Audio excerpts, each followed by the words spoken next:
Hello, everybody, and a pleasant good evening to you wherever you may be. Welcome to another season of Town Square Social's Coaches Night Out. We're live from the second floor at Town Square Social at 145 Public Square.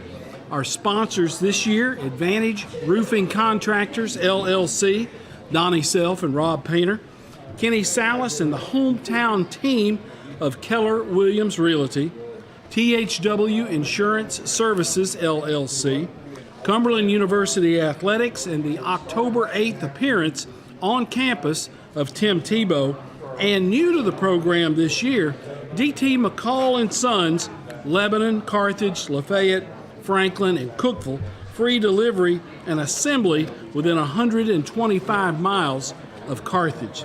Coaches Night Out will air on 3 Facebook Live platforms, including the Wilson Post, Main Street Preps, and Blue Devil Broadcasting. You can also find this show on Twitter via my Twitter feed at TB Sports 85. That's at TB Sports 85. Welcome to the show.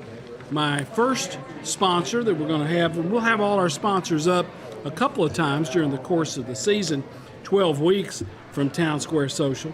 John Bryan with THW Insurance. Thanks for being here, John. Yeah, and again, thanks. THW has been with us from the jump, and that's been much appreciated. How many years is it now? I want to say this is our 4th year. Wow. Well, it seems like yesterday, and the summer's been hot, and then it turns into July, and the dead period ends, and then football practice starts, and here we are. We're during week 1, or I guess this is week 0. Well, it's week 1. Week one. You've got 11 weeks to get in 10 games, and this is our first week coming up.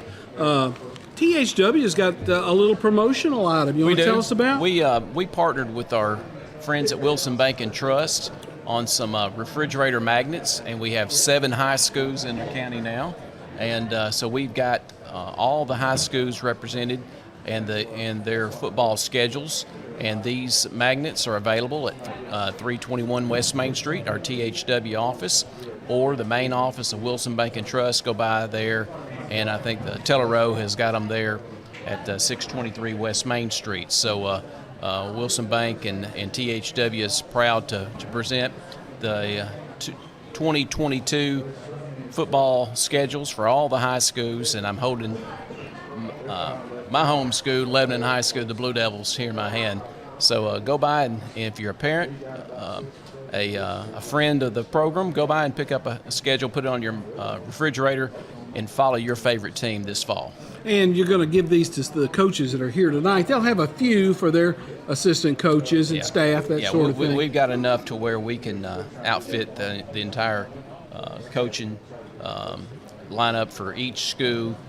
Their wives, their in-laws, and outlaws. So we've got plenty of schedules to get out to all the high school coaches and teams.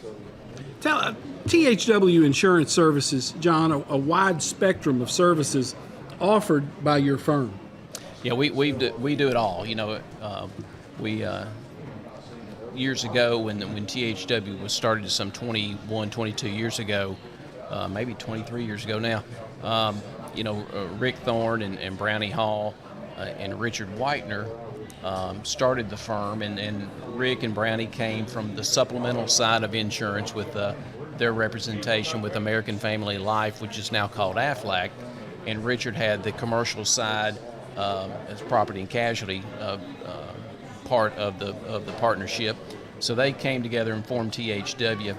Later, then Judd Nave came in and became a partner. But we do it all. We do life, health, supplemental policies, group insurance. We do commercial insurance. We do commercial bonds for construction companies that sometimes will do a large project and will need to get bonded, performance bond for that job. We do that, and that's part of the portfolio that I handle. And so we stay busy between homeowners and automobile insurance, disability income, life insurance, Medicare supplements. Linda Van Treese in our office spends 8 hours a day working with folks and their Medicare supplements. So she understands that and can walk you through that. And that's happening right now. So if you need any information on a med sup, any supplemental coverages, if you're on Medicare, then you call Linda at 615-443-3849. So a one-stop shop for all of your insurance needs. That's right, and we're located in the main office of Wilson Bank and Trust as well. We have our personal lines manager, Carl Ragland, down there, and he has two ladies in the Wilson Bank and Trust main office that helps out, and then Lori is in our Mount Juliet side, the West Wilson wing of Wilson Bank and Trust, and she handles that, the folks down there in West Wilson. John, thanks for the sponsorship. We appreciate it. And if you want a magnet, a football schedule magnet for your refrigerator, stop by THW or Wilson Bank and Trust and pick those up. Exactly. Thank you for having us. Hey, thanks for being here. We'll be back with more on Coach's Night Out live from Town Square Social after this quick timeout.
Welcome back.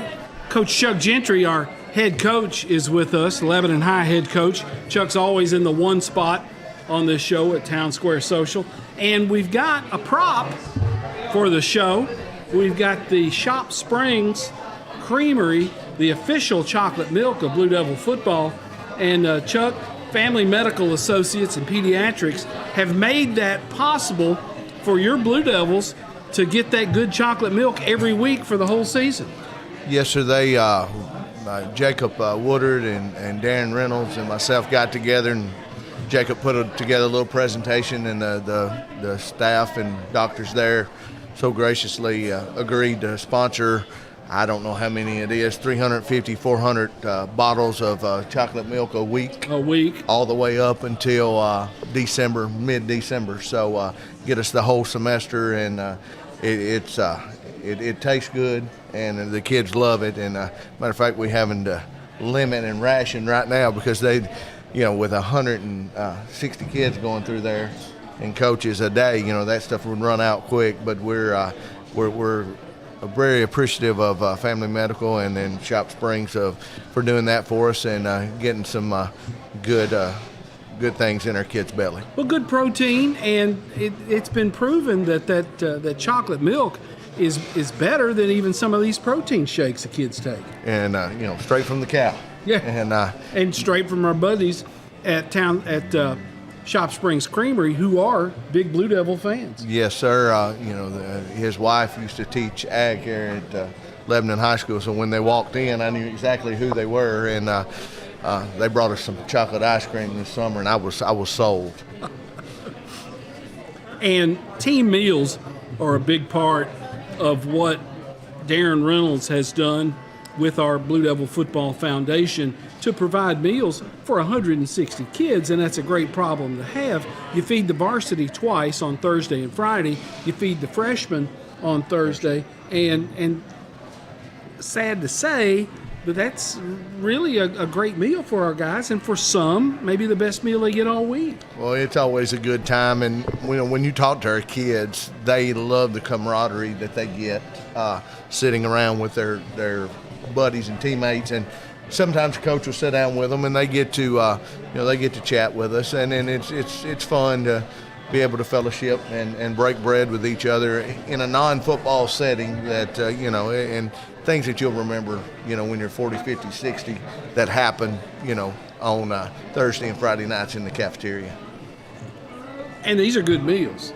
Great meals. We're spoiled and blessed by the people that step up. Brother Darren does a great job of getting it coordinated, and people step up and feed us and come and support us. And, we have a little devotional time, talk about life things, and sometimes it's Brother Darren, sometimes it's other people, sometimes it's the people that provide the meal, but it is a wonderful opportunity for us to all get together, get fed, and some of the old Blue Devils get to come back and give back. Last week, Whataburger sponsored the meals, provided the food for the freshmen and for the varsity. This week's team meals provided by Greg Landers, Taylor Vandiver, class of 2003, and Shenandoah Mills, Jana Binion.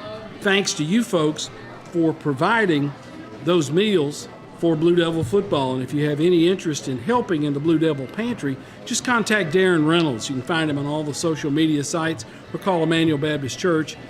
Call Chuck, call me, and we can put you in touch with Darren Reynolds. And there's one more project I wanted to talk about. That's character time and a book project. This is, the second or third year? Second year. Second year.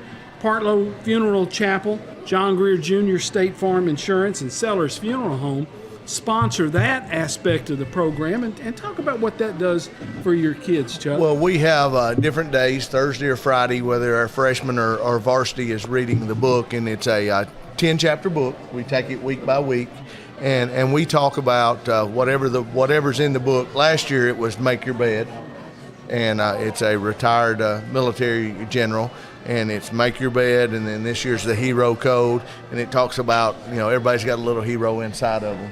And then it talks about the characteristics of heroes, and Brother Darren does a great job of relating to our kids and talking about that. So we can take week by week, and whatever the chapter is, that's the theme. Gives him a little something to talk about, and it's wonderful.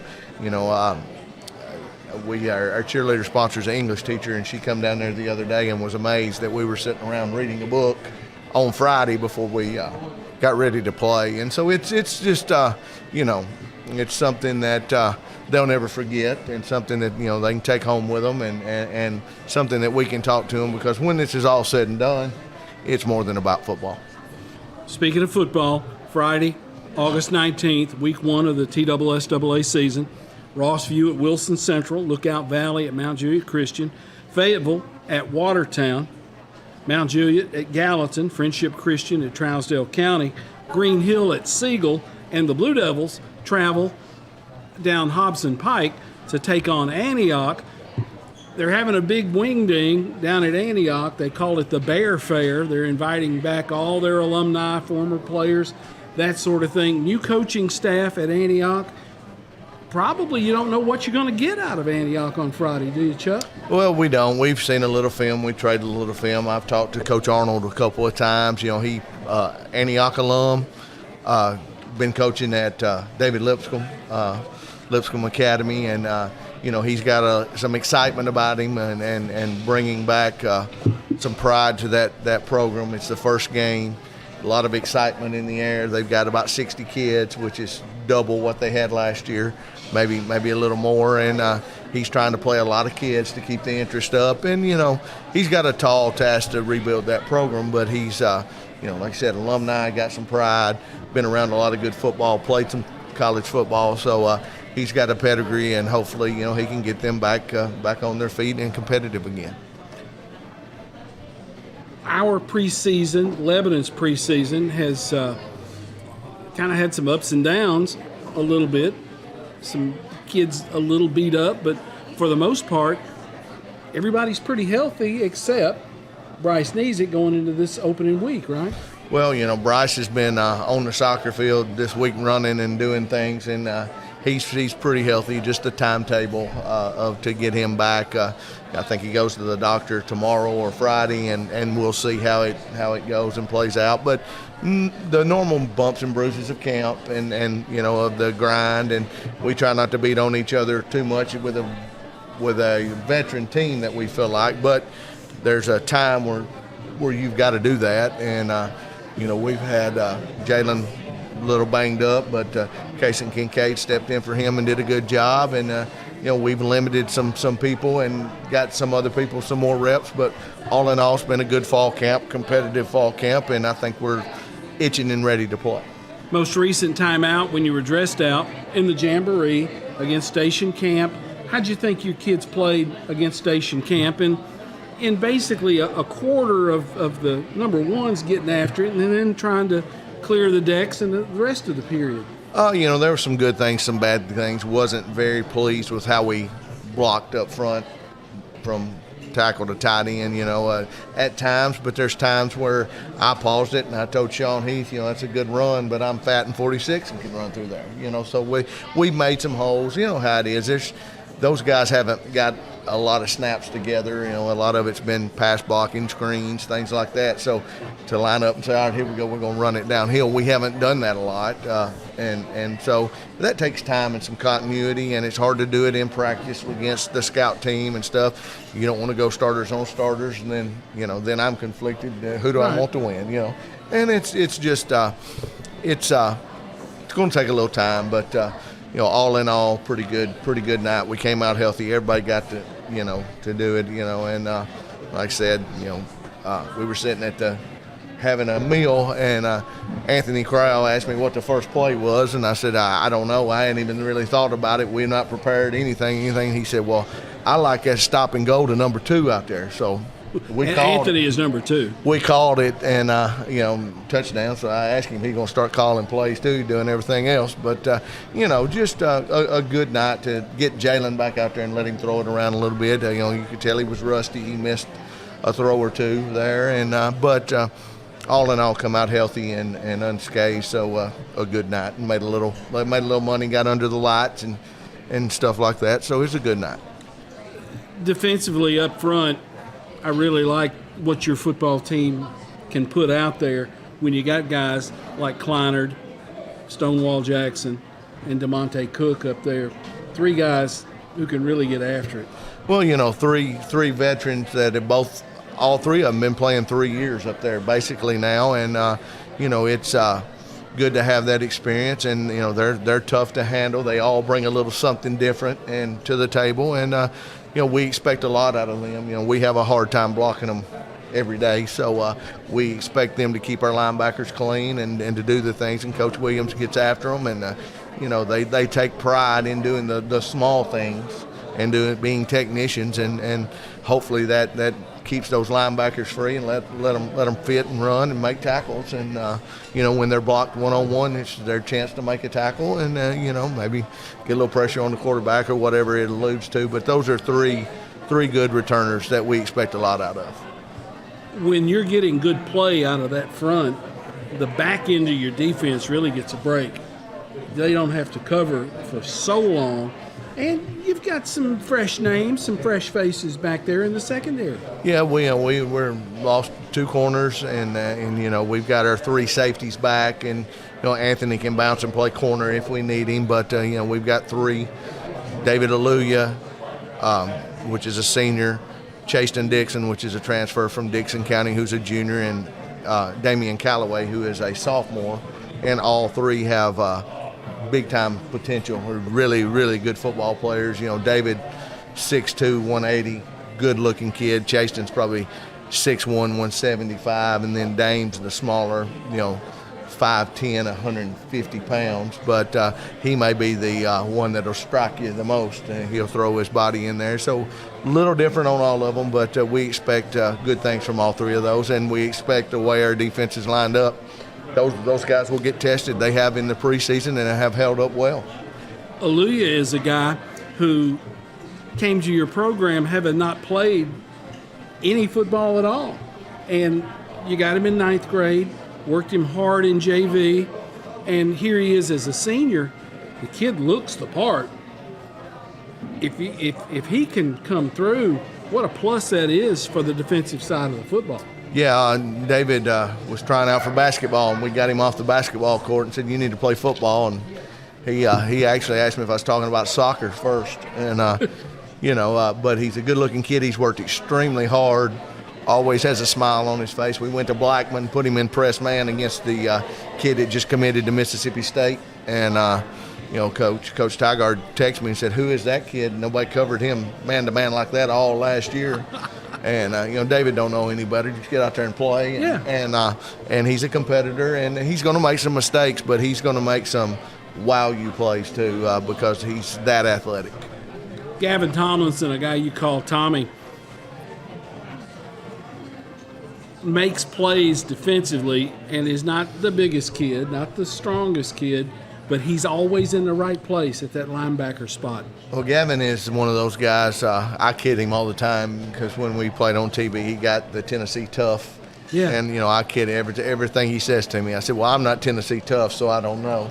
But he is a kid that works hard, not the biggest, not the fastest, not the strongest. If you were picking him out of a lineup to play linebacker, you would not pick him. But on Friday nights, I'm glad he's on our team because he is a scrappy, disciplined, reads his keys, does what we ask him, gets to the football, has a knack for making plays, good tackler in open field, and just one of those guys that is a football player that some of that stuff you can't teach, and he does a good job of being where he's supposed to be and being technically sound.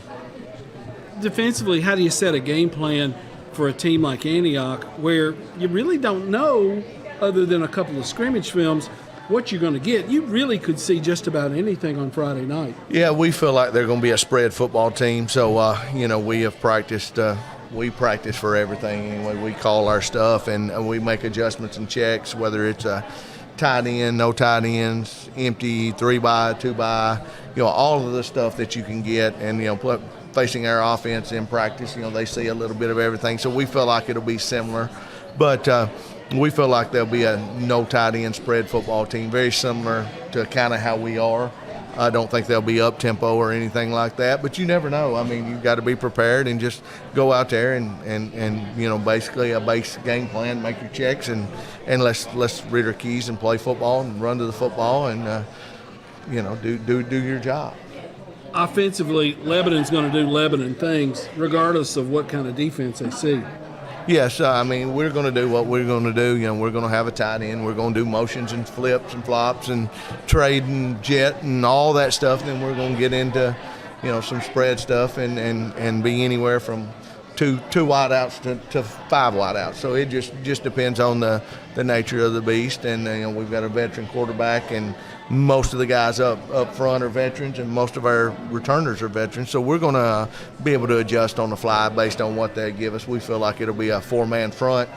Don't know, be one high or too high, but we'll adjust as we go. But pretty basic there too. We're going to do what we do, and 5 or 6 running plays and 5 or 6 pass plays, and here we go. With a senior quarterback who's been your guy for 3 years now, I would imagine he's got some freedom to make some checks, make some calls at the line of scrimmage. Well, sometimes he does, sometimes he doesn't. We do some things, but he does have some freedom, and he knows the things that we do, whether to throw it out there, whether not to throw it out there. But, Jalen is a kid that bought into the program a long time ago.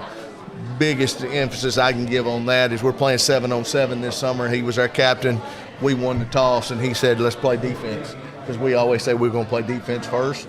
So he chose defense in a 20-minute game where the first person gets the ball, and he chose defense. So, that's the culture we've tried to build, and then he bought into it. And then, but he does a great job of running our offense, and he's in my ear a lot of times. Let's do this, let's do that, let's do this. But he has earned that right, and does some being able to do some things and see some things really helps him and really helps us function. And you've seen him grow over the past 3 years, and I expect more this year. Well, there's nobody throws a deep ball like Jalen Abston. He can lay that thing out there, and Lebanon has guys who can go get it. We hope so. That's the plan. Kemontez Logan, 14 touchdowns went away, but that just means we can spread it around even more. You got a couple of mentions we want to get in tonight before we let you go. You've got a flock of assistant coaches back at the field house working on the headgear tonight. Yeah, one of the fun things of coaching is striping helmets the week of the game, and we decided that Wednesday night would be a good night. They wanted to. We're kind of superstitious, so we didn't want to do it last week. We had a JV game Monday night, and Tuesday we wanted to get out a little early. So, they're striping helmets, so I slid out on them. So they said, the least you can do is give us a shout out. So I appreciate all you guys and all the work you do for us.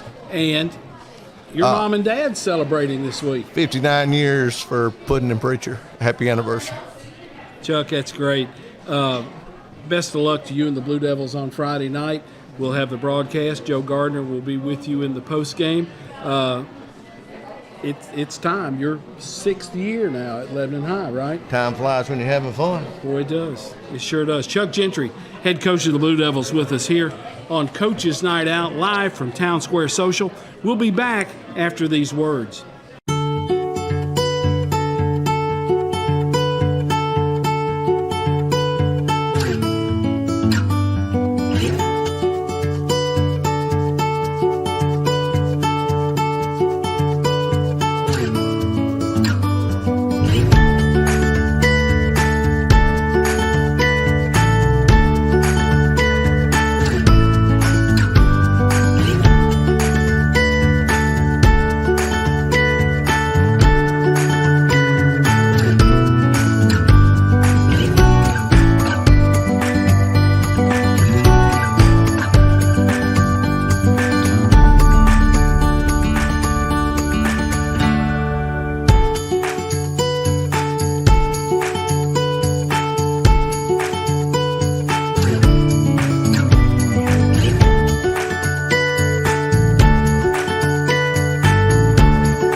our second segment at Town Square Social, Coaches Night Out. Let me run through our sponsors.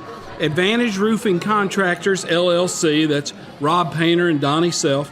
Kenny Salas and the hometown team of Keller Williams Realty. THW Insurance Services, LLC.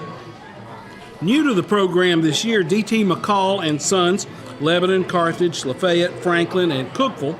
And Cumberland University Athletics, who's been with me on this program from the start, but they're kind of gearing their sponsorship this year to the October 8th appearance of Tim Tebow on campus for homecoming.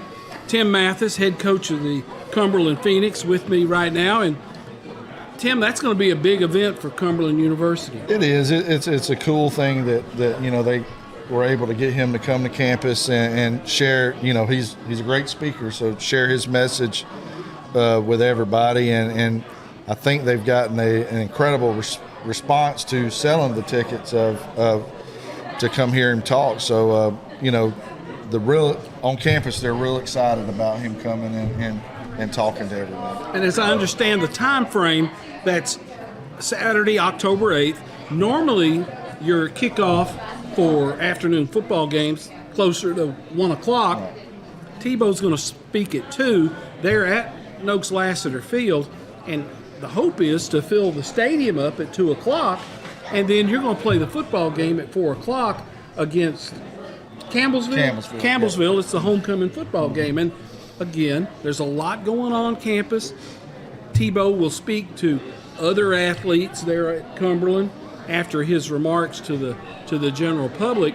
But the football guys you got a little football game to play, and that's got to take priority. Yeah, we unfortunately don't get to be involved, even though, he was probably arguably one of the top 5 best college football players to ever play, and we're not going to be able to be involved in a lot of that because we'll be in pregame and all that. We got to play the football game that's happening. But that's okay if just knowing that people will get to hear his message is a great thing. You could be selfish and say you'd love for your guys to be involved in all of it, but we're trying to win that homecoming game. Well, that's a big deal, and Cumberland does homecoming up big, and you can have dances, you can have parades and all that kind of stuff, but at 4 o'clock, it's on the football program to go out there and try to win a football game. Against, probably, I would say, because it's the closest and probably historically the biggest rivalry for Cumberland, too, is Campbellsville, because I think they've played Campbellsville more than they've played anybody in probably every sport. So it's the way I look at it. It's a big deal because we're playing, Campbellsville that day, too, so that's a big rivalry game. You're deep into preseason. School starts next week as we film this on August the 17th. I guess classes start on Monday. Yes. You're in a kind of a different sort of daily schedule. Talk about when you're able to practice, when you try to practice. When we started out, we always try to practice in the afternoon with part of us with some of the coaches we have. That's when they're available to get there. But, the weather's been so crazy. The heat has been so crazy. When we first started, we were able to go the first couple of days just because we're in helmets. But if we would have been in full pads, we'd have had to been in helmets anyway because it was so hot. So we just decided we changed it up, and for the last, about week and a half, we started practicing in the mornings. It ended up being great because as soon as we got through practicing, right about lunchtime, an hour and a half later, it rained all day. So it ended up being a great thing because we've gotten every practice. We haven't missed a practice. That's great. Which is a great. Usually in fall camp with afternoon showers or whatever, we've missed some practices. We haven't missed a practice, which is a good thing because we got some freshmen that we're going to have to count on. So they're getting all their practices in, and so it's been a fantastic camp. It's been really good. When you talk about having to rely on some freshmen, talk about at what positions these guys are going to be playing. It's some of the biggest, O-line and D-line is the biggest ones you say that we're going to have to. And it's not all the way across the front. They're not freshmen, but, some of them are going to have to play on the O-line. You might have 1, maybe 2 start, but we're going to have 3 or 4 that are backups. And we're really, really excited about just the freshman class that we got in. It's just they're so talented. We're so much bigger on O-line and D-line. Same thing goes on the D-line. We got some guys that come in on the D-line. We're probably as big as we've ever been on the defensive line. Yeah, they're younger, but we're bigger than we've ever been. So, that's a good thing. And they just gotta grow up in a hurry. And you got to look at it with what it is. You just take it with they're going to get better as the season goes on and develop. And I don't think you necessarily take your lumps because they are pretty talented. We're real fortunate to have who if this core group stays here for 4 years, we got something to build on. Well, and what an opportunity for young guys. And I guess in the recruiting process, you can say, hey, you can come here and you can contribute in a hurry. Right. And that's how we got a few of these guys that, frankly, just the world of how it's all set up now with the transfer portal and all this. And a lot of colleges just not recruiting high school kids anymore. So we've gotten some kids that probably shouldn't be at the NAIA level. They're probably higher up Division II FCS kids that we ended up getting. So, and part of that is the opportunity. Hey, you come in and do what you're supposed to do, you're going to have a chance to play early. And a lot of places you can't. You just can't say that. So that helped us getting some of these guys here. But it's real good because the core of older players we got some really good leadership. This has been the best year of just pure leadership that's been associated with Cumberland since I've been here. Well, and it doesn't come overnight, and No. it has taken guys growing and maturing within the program. Right, and it's just to really build the culture that you want to build. It's got to start off with servant leadership, and I think the guys that we have in place now that are the leaders are guys that they're going to serve. They're going to help everybody else where they help themselves, and they're our hardest workers. But then that rubs off on everybody, and it's been a blessing. This fall camp has been really, really, really enjoyable. It's been real fun. How many kids you got out there right now? Right at 135. Talk about your coaching staff. There are some new faces out there, Right. but some new responsibilities for these guys. Right. Talk about Well, that a little bit. And we brought them in this past spring, but we have a new quarterback coach, co-offensive coordinator Josh Qualls, who was at MTSU as a graduate assistant with Coach Dearman, who was the head coach at Bethel a couple of years ago, and he played for Coach Dearman too. And trying to bring that part of that RPO offense that Coach Dearman runs so well and so good at, bringing that. And he is a unbelievable coach, on-field coach too.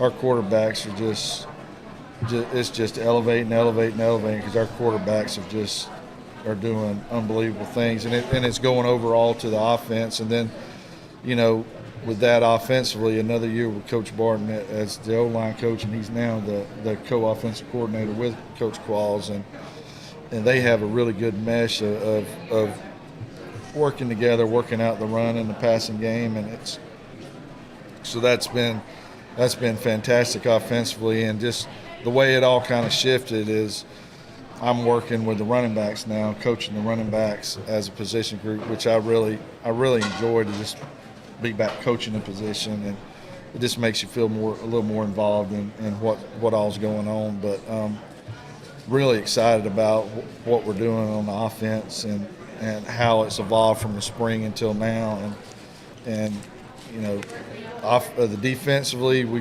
basically got the same defensive staff back. So,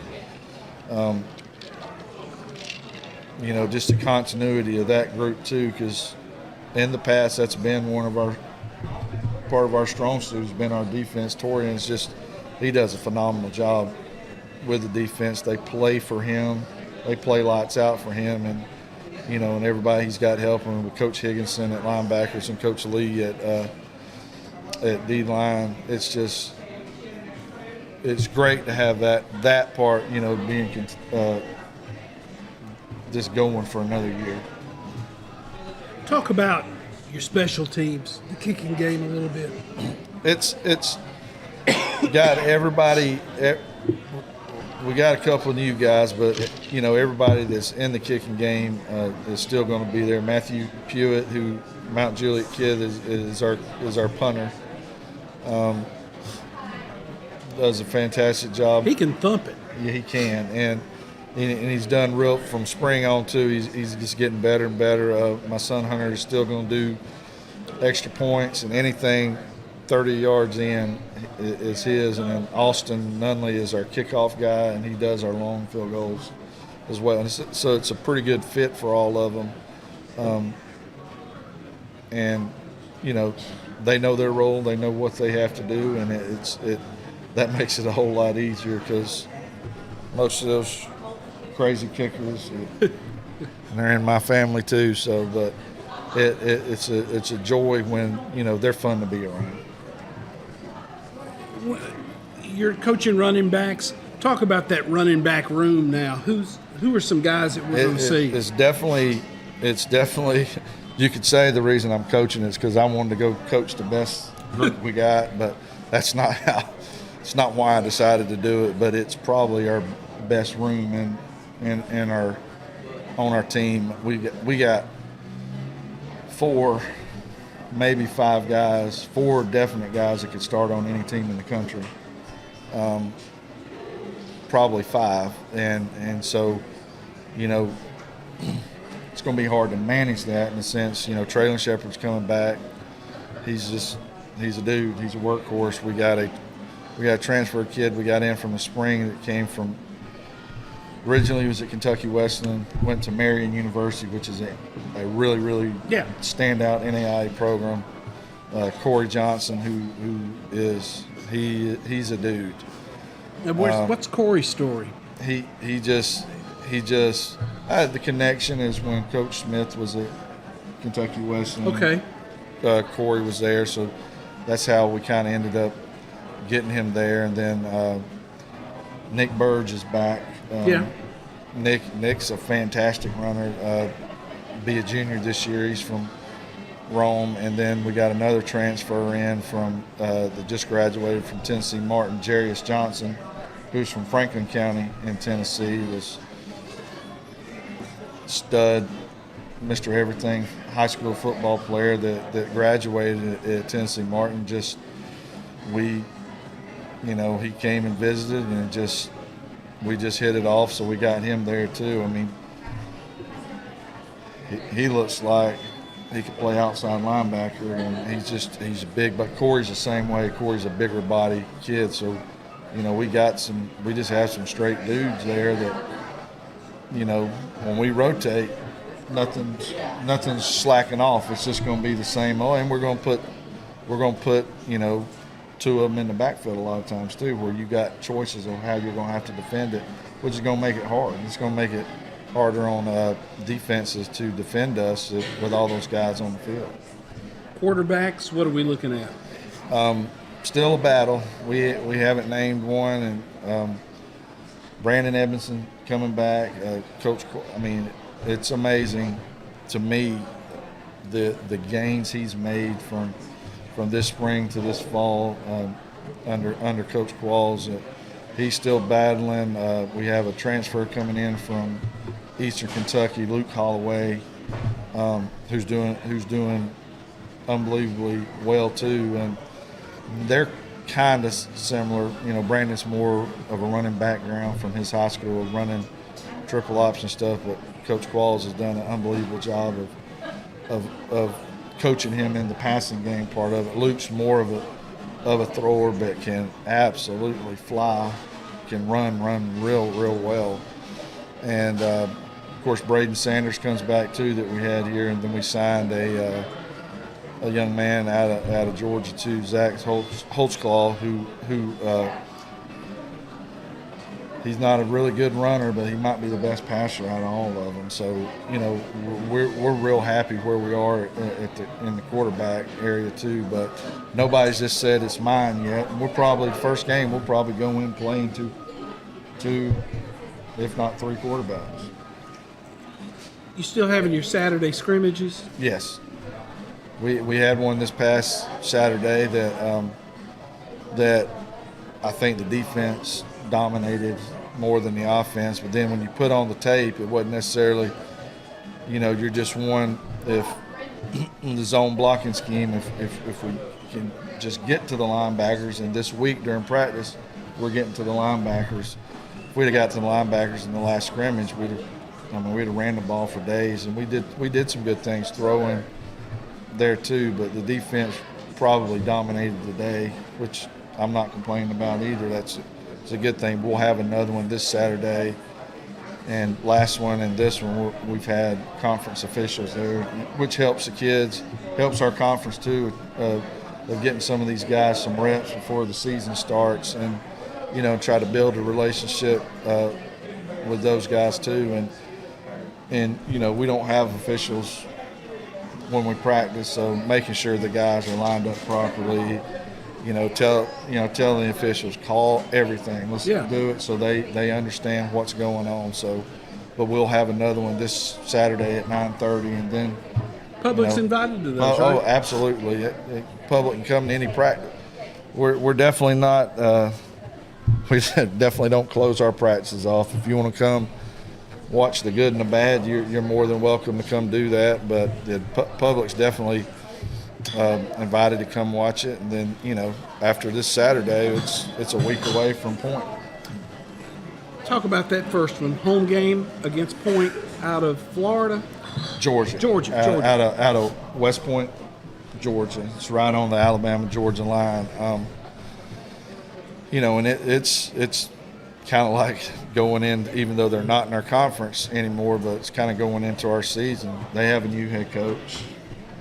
It's kind of going to be the theme of the whole year of all these coaching changes that have happened. But do know a lot about their defense because of who the head coach is, and he's probably going to call defense. He was the Cincinnati Christian head coach a couple of years ago, so we know what he's going to do defensively. I know who he is as a defensive coach. So we kind of know that, but we honestly don't really know what they're going to run offensively. So, you know, that's a challenge for us going into that. And they don't, you know, with some of our coaching changes, they don't really know what we're going to do. So, you know, that'll kind of balance out. But, you know, I think it's a good first test for us. You talked about changes in the conference. There has been some movement within the conference. Could be some differences. Lindsey Wilson may not play the same way you've always played, right. Lindsey Wilson. It's definitely going to, you know, defensively, are they going to be the same? Yes, because the defensive coordinator got the head coaching job, kept his whole staff there, so they're going to run the same defense, yes. But, you know, offensively, is it going to be the same? Don't know. I know it's not going to be the same because they lost a lot of their guys that were, you know, their quarterbacks, one of the best quarterbacks in the country. So they're not going to be necessarily who they are. Same goes for Georgetown, when Chris went over to Georgetown from Lindsey Wilson. They're not going to be the same. You know, University of Cumberland's coach left, and so the defensive coordinator from Georgetown is the head coach there now. So you kind of know, you kind of get that theme. So I know what Cumberland's defense is going to do because it's going to be Georgetown's. So you kind of get some of that, but the way our thing's set up too, by the time we play them, we'll kind of have a sense of what they're doing. But there is, to me, there's opportunity there because of coaching changes. It's not there's nobody in our conference you just point to now. For me, I'm on point until you knock the top dog off. You're the top dog. But there's opportunity. Is there a clear cut number one? No.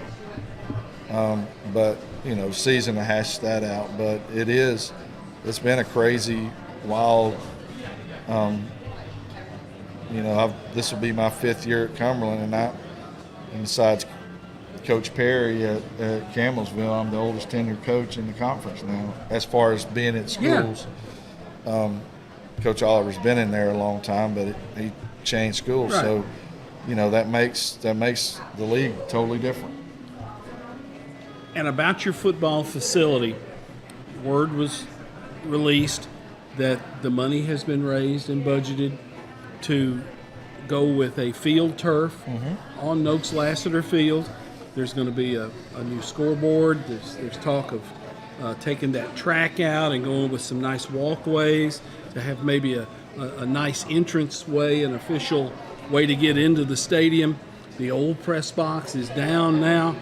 A lot of great things happening on that facility. A lot. It's going to look. It's going to be unbelievable. I'm so thankful and happy of the leadership of Ron Pavin and Dr. Stum of doing this for just athletics in general. It's not just going to be for football, because it kind of has changed a little bit now. Instead of a walkway around it, they are going to put a 4-lane track around it, so our track will have some place to practice, which is awesome for them, because they've been going everywhere around the county to try to practice. But this past summer we painted the stadium, and it looks unbelievable now. It looks unbelievable when you get that turf in there. We're going to have one. We will have the best stadium in our conference. It'll be the best facility in our conference, and it's just it makes you proud to be at a place that'll put that emphasis on the facilities. Well, it's going to be fun to watch. It really is, as that conversion takes place. And as I understand it, once the season is over, then that will get underway. Start. They're doing the baseball field.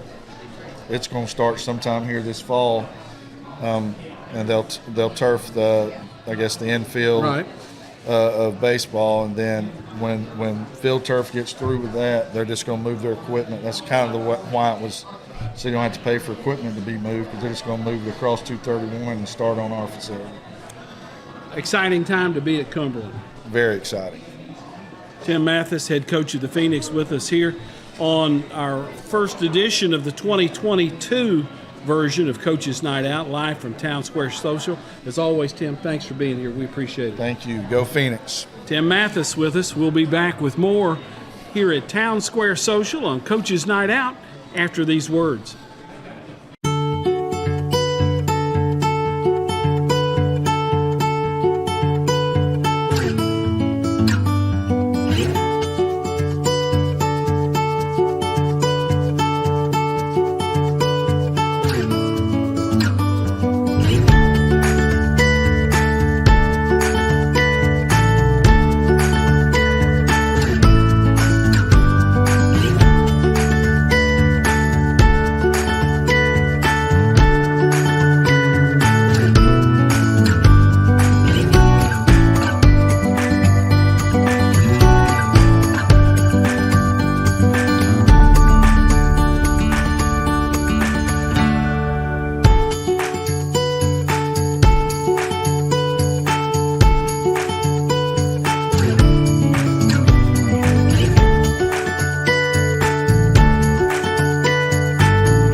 Final segment of the show tonight. Trey Perry from Mount Juliet with us. Let's run through the schedule for Friday, August 19th, week 1. Rossview at Wilson Central, Lookout Valley at Mount Juliet Christian, Fayetteville at Watertown. The only 3 home games. Lebanon at Antioch, Friendship Christian at Trousdale County, Green Hill plays at Siegel, and Mount Juliet has a real easy one for an opener. They've scheduled at Gallatin, and Trey, it is tough to play Gallatin anytime, but they are fully committed to the triple option, and it is so tough to work that in practice to get a good look, isn't it? Always. And yeah, I said to you off air, I don't know who made the schedule out, but yeah, it is. I mean, and there was a time when we were in the wing T that we felt like we could do it a little bit easier. That's not that big a transition, but we're not there anymore. Yeah. You know, so we've actually this week, and we recruited him a couple weeks ago. We've got our offense coordinator, Colt Carver, that ran wing T quarterback, and he's doing the quarterback part of it, and that sped the reps up some. But they got a fullback that looks like that barrel over there if he can pan over there, but he's about 250 pounds, and he can run. And so there's no simulating that. Right, you know. right. Motions and things like that are a little bit different, you know, but they've done a good job this week. But like I said, it's tough because the bulk of your region don't run it, and ultimately your goal is to win a regional title. So you have to spend time in fall camp on the traditional stuff, spread and those kind of things. So it's been tough on our defense, but Coach Hallen's done a great job with, you know, those iPads now. I mean, they're way ahead of the stuff, and they tell you what to do, and it doesn't make it that difficult to execute it. And the guys done a good job this week on that. 2 new coordinators. How has that gone for your football program? Incredibly well.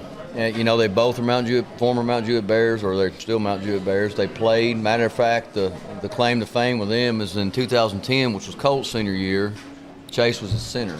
Okay. So, I mean, quarterback and center, we didn't do a lot of shotgun under Roger Perry, so they really gotten to know each other. We talk about that sometimes, bring that up. But, no, they've done awesome. You know, their preparation really began in November. And I don't know. They would probably tell you it began several years ago. You know, they've done a good job with our feeder program and freshman team and JVs, and being able to call that and getting those game simulation type things.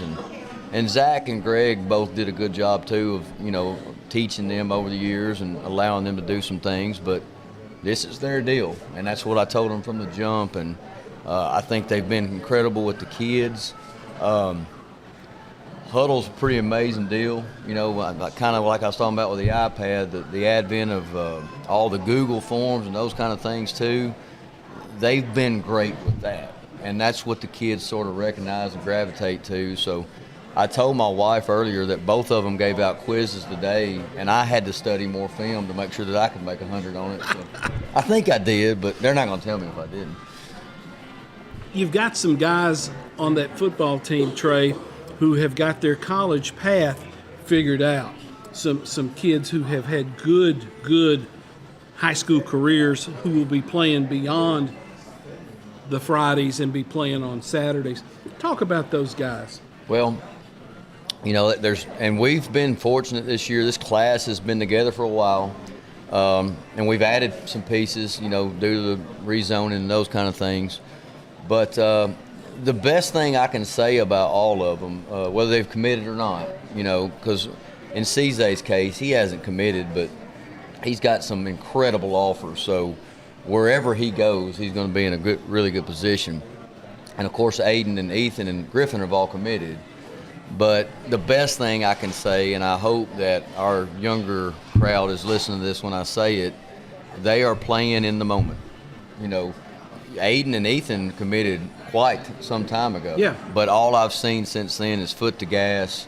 They've been mentors to the younger guys. They've been ambassadors. And when they do that, it doesn't matter what I mean, they'll listen to me to a certain extent, but when they do it, that makes your job so much easier with the kids of the future. And of course, it's good for your program and those kind of things too. But we want to make them as ready as possible too. You know, we want to emulate what these programs are doing, so that there's no shell shock when they hit, you know, their first Saturday, whether it be in January or in June.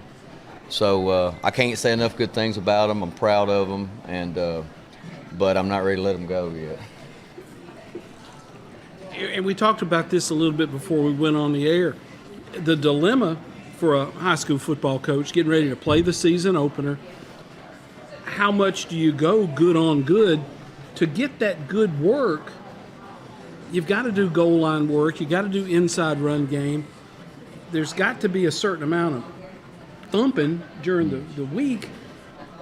You don't want some guy getting hurt in practice, though. It's an incredibly hard balance. It makes me feel, and I've done it before, but it makes me feel like I'm in mid-season right now from a fatigue standpoint, mentally, because it's a good problem, but you're right. I mean, they've got to get physical reps. It's August, right? So, in our window we're lucky because we go out in the AM, but even with the heat and those kind of things, you don't have a large window. Now, we don't have to do what we used to do in practice traditionally, where it was a 2-hour practice, 2-hour plus. Fatigue played more of a factor, and you got those fatigue-related injuries towards the end of practice. Now, well, I'll just put it this way. You better have 9 to 12-minute periods with breaks, or you're going to lose them, because that thing that they're looking at, tapping on all day long, it's instant, right? Yeah.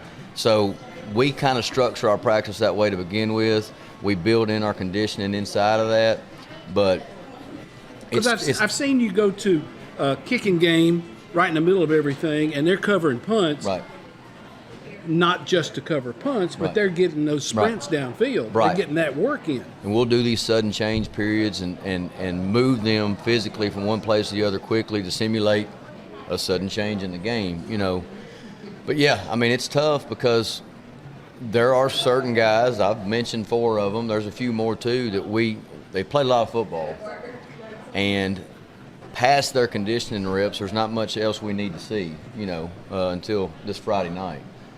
So at the same time, you're trying to build in that depth, and those guys that you're going to want to go in, not just if Mount Jewett's at this score and the other team's at this score, but in critical moments just to get them rest. CZ's going to be a two-way guy. Yeah. It's hard to keep him off the field anyway, but we saw in a couple games last year where he did way too many reps, and so that's the balance, and it ain't easy.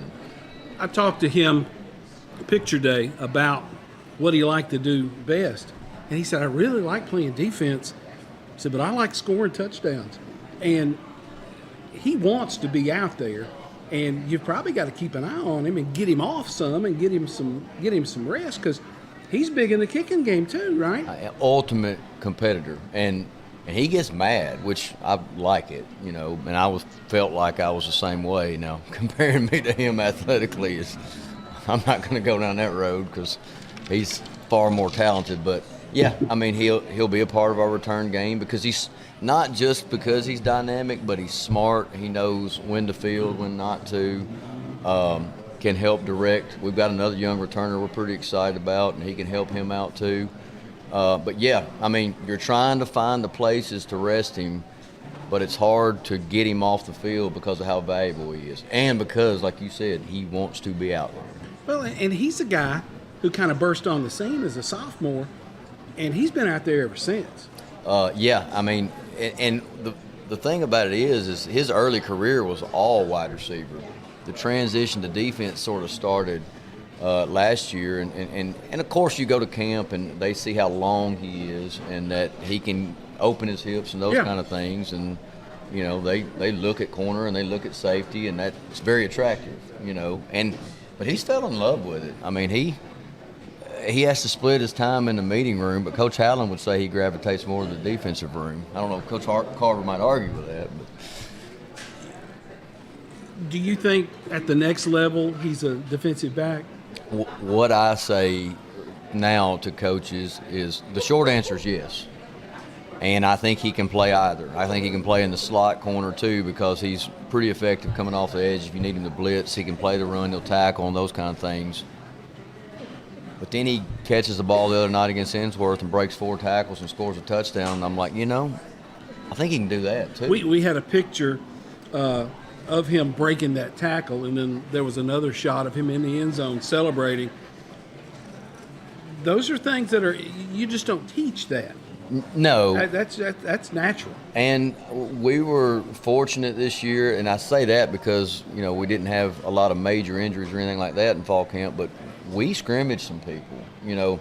Hendersonville would probably say they're a step back from last year because it's probably the best team I've seen Hendersonville have. But they're still good. They're still Hendersonville. Clarksville's got the best team they've had in years. Coach Shelby's got a group of strong seniors. And in those two scrimmages, it was good for us because defensively we got to see similar stuff to what Gallatin's going to do. And then Innsworth's. I mean, talent everywhere and very physical scrimmage. So that was good for us. You have, because the numbers at Mount Juliet aren't what they used to be, you've gone to what you call a combo schedule for ninth graders and JV playing together. Have you been able to get enough games for those kids against people who have numbers similar to what you're doing? Tommy, it is the best decision that our staff made, and we made it early, and I'm glad we stuck to it because there were a couple times where I was like, I don't know that we're going to sell this to get those games in the surround.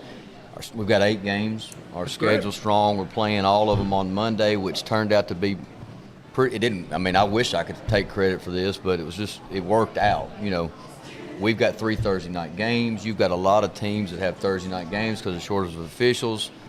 We feel like we're not going to ever have an issue with a shortage of officials on Monday. 7 of our 8 games are on Monday. And all that's great, but the real thing that's incredible about the way it's worked out is our practice. It has been awesome. The combo team, we've had a couple guys, we call them fringe guys, that are sort of popping back and forth because we've got some sophomores in the lineup that can help us with varsity.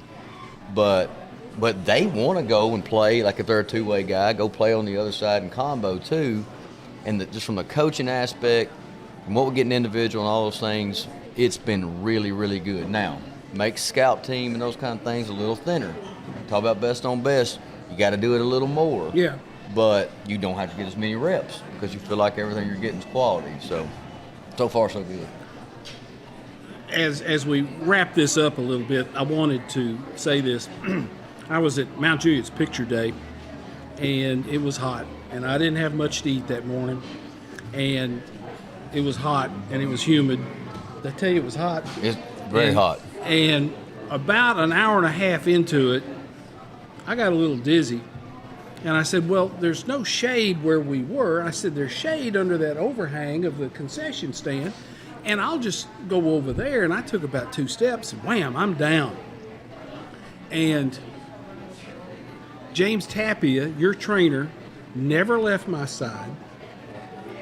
The ladies who were helping you organize picture day were helping take care of me. You were in and out 3 or 4 different times checking on me. I got hot. I got to sweat profusely. And my clothes got saturated. And I'm in your team room now where it's air conditioned. Right. And I tell James, I said, I'm getting a little chilled in here. So we got that polo shirt off, and they got me a T-shirt. And it was a Mount Juliet football T-shirt, and Coach Perry walked by and said, if you'd wanted a T-shirt that badly, I could have got you one without you passing out. But, again, the concern from your bunch and from James, from everybody associated, and then there's a B part of this story that I'll tell too, but I appreciate that. And you know where I live and what I do, but I appreciate the concern. We're all in this together. Right. I think we're all football people. That's right. And I appreciate that, and I want to thank you for that. And that T-shirt is in a place of honor in my house. It's a little tight. Now, when I go, because my son came pick me up in his car and went over a speed bump and had to turn around because he was behind your field house. Right. And I got a little dizzy and I opened the door and I got sick. He says, I'm taking you down here to Summit to the emergency room. I go to Summit. The ER doc walks in and goes, Tommy Bryan, what are you doing wearing that Mount Juliet shirt? Tyler Walker was the ER doctor who played football for Moose Marshall and for Bobby Brown was a defensive tackle. He said, "What are you doing?" I said, "I don't feel good." And to see Tyler there was reassuring. So I had a really good, as bad as that felt at the moment, everything's fine. And I made a little dedication here at the bottom, thanks to James awesome. Tapia and to Tyler Walker for their awesome. assistance, because it was scary. I'd never been to the emergency room before, but again, you got a professional trainer there. Yes, sir. All of our high schools have got trainers there to take care of these guys. Again, wouldn't leave my side. It's got to be good from a coaching point of view to know that your kids are going to be taken care of. Oh, definitely. But here's what he's not saying. As soon as he was disoriented there, and as soon as you came back from that, your very first thing was, I didn't get the senior shot, and you're going to Addie, who takes pictures for us, get that camera down there and make sure we take care of that shot. And I said, that's what I want my players to be more like. But yeah, no, James does a tremendous job. Dr. Luke Ritchie, our team doctor. I mean, we've got a little bit banged up, and so we were texting back and forth today. And I forgot that Dr. Ritchie's on his 10-year anniversary and somewhere in Vineyard in California or something. So he let me know after about 17 texts, and I told him to apologize to his wife for us. But no, they do an awesome job. Jen Rupert was one of those ladies you're talking about. Yeah, she does our finances, and she's incredible. And Tommy, you know this. You've been around this a long time.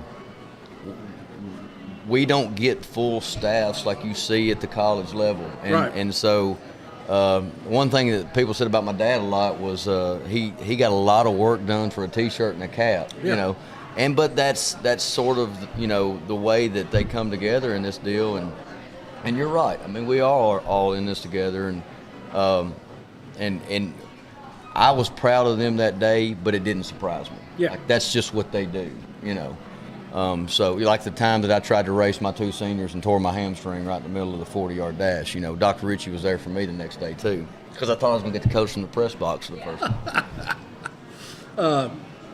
Jumbotron, that's been a good thing for you. That's I don't know if it's paid for itself, but at some point it might. Oh, it's incredible. I mean, the work that's went into it, and A Sports did a great job with it, because you think you know what you're getting. I mean, you can go visit places and stuff like that, but it has blown us away, the amount that it can do. We've had great sponsorship. Still got plenty of room. You want to sponsor. But, I mean, it's a great piece to have, because not just for us on Friday nights, we can turn that on a lot during the year. And we do, and so we've been able to do it during spring sports when Wes Wilson's been up there. We've done some Titans watch parties and college football. And we got a lot more plans, so we're pumped about it. Good. Trey, best of luck in finishing the preparation, getting ready for Gallatin. Go get them. Thank you. I appreciate it. Trey Perry, head coach of Mount Juliet, with us here as we close out the show. The program brought to you by Advantage Roofing Contractors, LLC, Donnie Self and Rob Painter, Kenny Salas and the hometown team of Keller Williams Realty, THW Insurance Services, LLC, Cumberland University Athletics, and the October 8th appearance of Tim Tebow, and new to the program, D.T. McCall, Carthage, Lafayette, Lebanon, Franklin, Cookeville, free delivery within 125 miles of Carthage. Yeah, I went blank for a second. Justin, thanks for your help behind the camera. Again, tape delay tonight because we had an internet situation. We should be live the next time we do this show. It's from Town Square Social, Coaches Night Out. Thanks, everybody. We'll talk to you later.